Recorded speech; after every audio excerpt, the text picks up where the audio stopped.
Hey everyone, happy Valentine's Day. I wanted to do Marvel's miniseries Beauty and the Beast since it's Valentine's Day, but unfortunately, time got away from me. And I realized we have to talk about Dazzler the movie, the graphic novel, move before we go into Beauty and the Beast. So that's what we're going to talk about today, and in the coming weeks we'll talk about Beauty and the Beast. So for those of you who don't remember, like I found my action figure from the 90s. It's interesting because this is what she looked like her, first appearance. Well, here you can see it better in this one. The disco ball necklace and the blue face paint and the, you know, leisure suit kind of looking one piece. That's what she looked like in the comics during her first appearance, which was Uncanny X-Men 130, the Dark Phoenix saga. She was in the club in the background singing, and the Hellfire Club tried to capture her for their to join the Hellfire Club. But and oddly enough, she was actually put with the idea of having her join with an actual record label and to basically feed off of one another to give the record label recognition and the comic books. It was like a mutually beneficial relationship. But unfortunately, that didn't work out. I don't know if it was because Dazzler just didn't seem to be as popular as they thought she would be, but yeah, it just didn't work out. Most of you probably know Dazzler more in this one because this is more what she looked like in the comic books. Well, in the animated TV series, and this is what she looks like, more recently. This action figure, I believe, was 2016. This was 2019, 2020, probably 2019. Anyway, so that's just a little bit what she looks like now, because you will not recognize her in this graphic novel that we're talking about today. She uses sound to convert sound to light, so she can make herself glow. She can do stage like bursts of light, which she uses in her act. She can project images, lasers, all kinds of things with light. So this is what it looks like.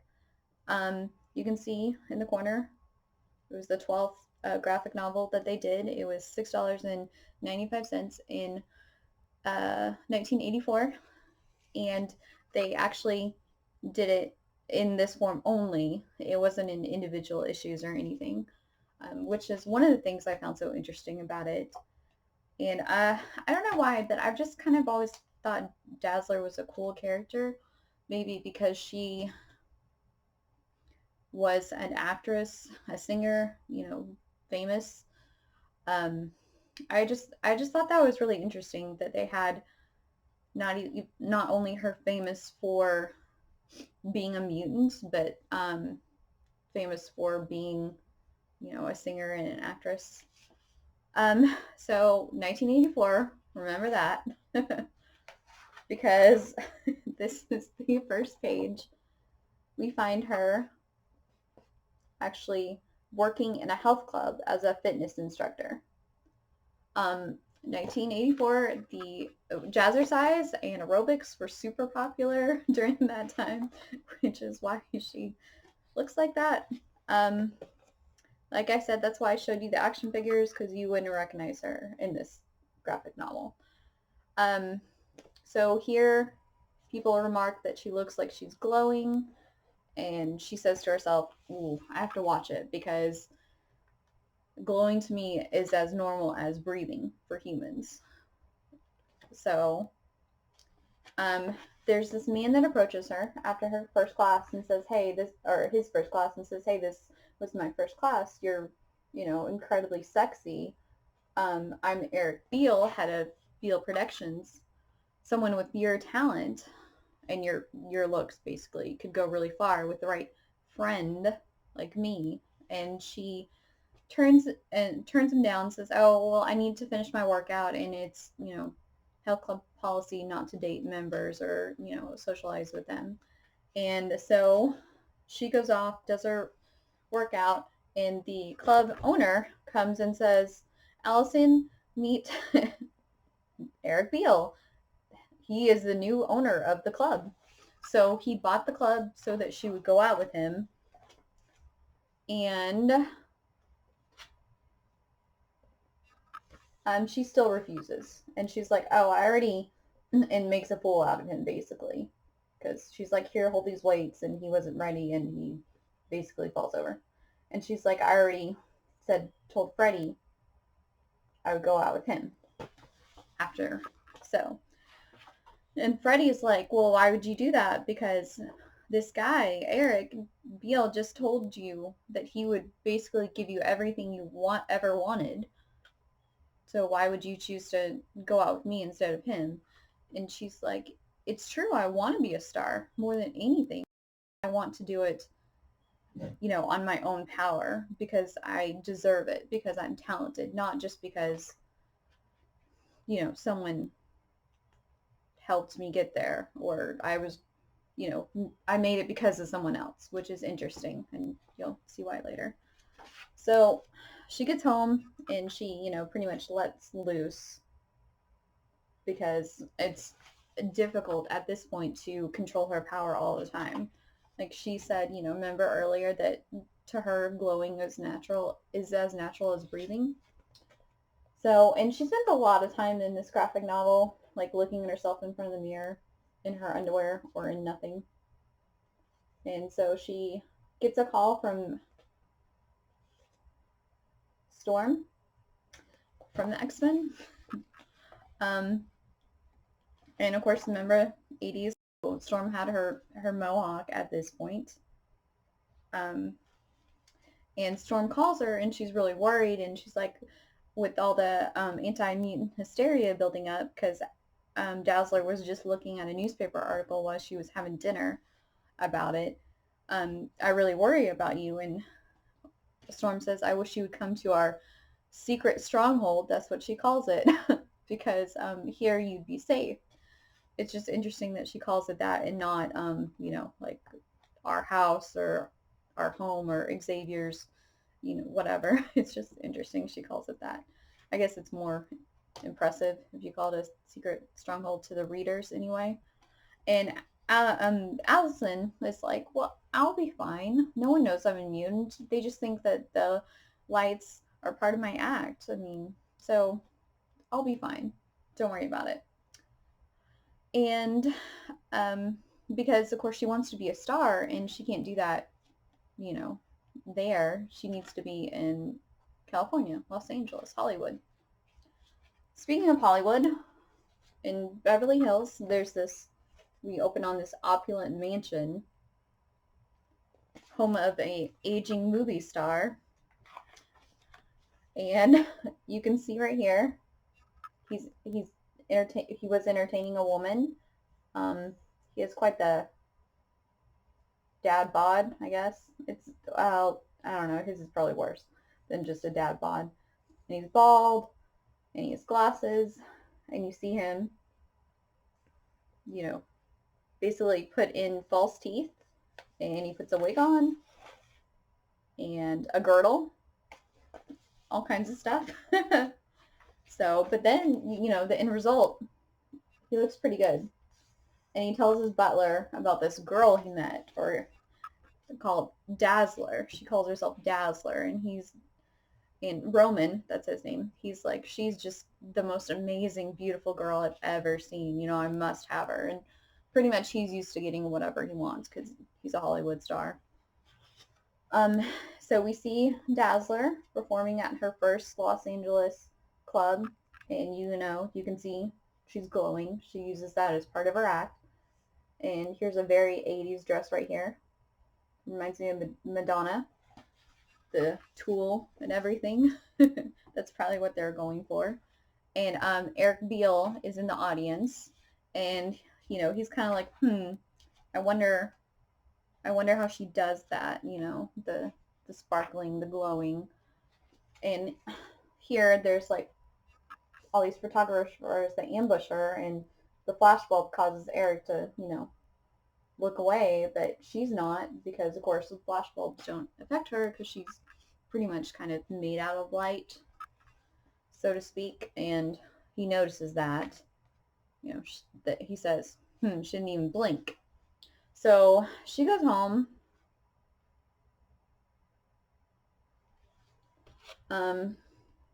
And there is Roman, the aging movie star. Because remember, he told his butler all that he found this girl and he's in love and all this stuff, and he breaks into her house.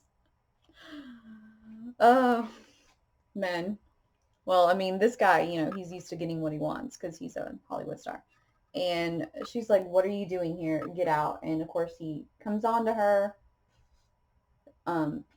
pushes himself on her, says, what's wrong? Anyone else would be happy. And she's like, get out. Like, I don't know what you're doing here. I can't believe you broke into my house. And he's like, fine, but your career is dead. Understand? Basically the whole, you reject a guy and then they get mean because, well, yeah. I mean, yeah, you reject them and they say they're a nice guy, and then you reject them, and then all of a sudden you're the mean one. Anyway, sorry. So she goes out the next day, to look for a new job because Roman just threatened her. And there he is in the car, and he's like, oh, just talk to me, And she's like, just leave me alone. And so she, runs away, and he still follows her. So she shoots out his tire with the laser so that he, can't follow her. Except she makes him crash.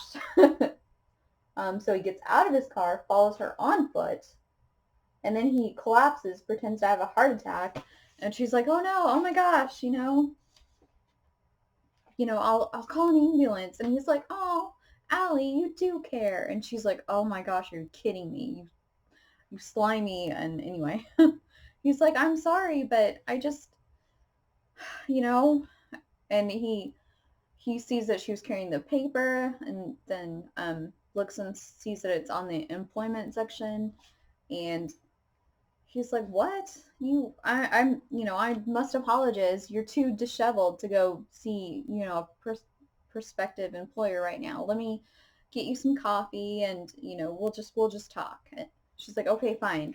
Coffee, but then you need to leave me alone. Like, I don't want to see you anymore. So they go to this really fancy place, and she's like, this is your idea of a coffee shop? And basically he says, I want you to be in my new movie with me. It's been a while since I've made a movie, and my accountants think I really need to. He's kind of said that under his breath. So I think you'd be the perfect person to be in this movie with me. I mean, you're gorgeous, you're talented. I want to help you out. I want you to be in this movie. And she's like, but why, why me? And, I don't understand. And he's like, you've got what it takes. Let's do this. And she's like, well, okay, let's do it. I mean, he's like, well, we have to find a script. We have to, raise money. And so this is where it starts. He, starts dazzling her, and he buys her like $100,000 wardrobe. He buys her a new place, a new house, a really nice house. They go, he wines and dines her. Again, another 80s dress. You can kind of see the shoulder pads of the blue dress. Oh, goodness. And so she kind of gets sucked in through all this, all this material expressions of, well, basically he's buying her, but, she gets sucked in. So he's having trouble finding a backer, though, and his agent is saying, there's a problem. Like people think she's a menace, a mutant menace. She was seen in New York hanging out with those mutant weirdos, the X-Men. And he's like, "What? I'm sure it's nothing, you know. Run the ads anyway. Get me some new scripts. These are, the ones he has in front of him are garbage." And so they're at her new house, and she's like, "Help me pick out publicity photos of us because they're all so good I can't decide." And she's like, "You look so handsome in all of them and have the most beautiful eyes." Um and she's like, "I just want to tell you that it's okay that there's no movie. Like I really care about you. I'm really glad we got to know each other." And he's like, "Of course there's a movie. That it's fine." Anyway, so they hold a party to, celebrate the premiere of their movie that, hasn't happened yet, but he basically, more publicity, the more publicity the better. They're in all the magazines. The Scoop says, "I'm in love again." Roman says that again, and they have this opulent party at his house, and after everyone um, leaves, or they sneak away, and she's like, "You know what? I really can't do this. I just can't do this." And he's like, "What's wrong? I don't understand." And she's like, "You don't understand." And he's like, "That you're a mutant?" And she's like, "You knew?" And he's like, "Of course I knew. Um, but it doesn't, because that's part of your stage gimmick. I mean," and she tells him, that she absorbs sound and turns it into light, and that's how she does that. And then she gives him a demonstration. She melts this ice bucket, like vaporizes it basically. And he's like, "Wow, light did that?" And she's like, "It was a laser." And he's like, "That's incredible." She's like, "Now I know you're a freak." And he's like, "No, I think you're magnificent." So, and she's like, "Oh, I love you." So anyway, okay, so we're gonna continue this on in part two, because this is already running like 17 minutes. I didn't realize it would take this long to talk about it, but it's really interesting to me. It's like I said, this is basically like a one-shot story. If you didn't know anything about the X-Men really, or anything about Dazzler, anything about Marvel, this is a good just one-shot story to read, especially if want something just fun to read, not really all that serious. So I just thought it'd be fun to talk about this. Well, really, I wanted to talk about this because I wanted to talk about Beauty and the Beast. But so we'll continue this on in part two. I hope you'll join me for that.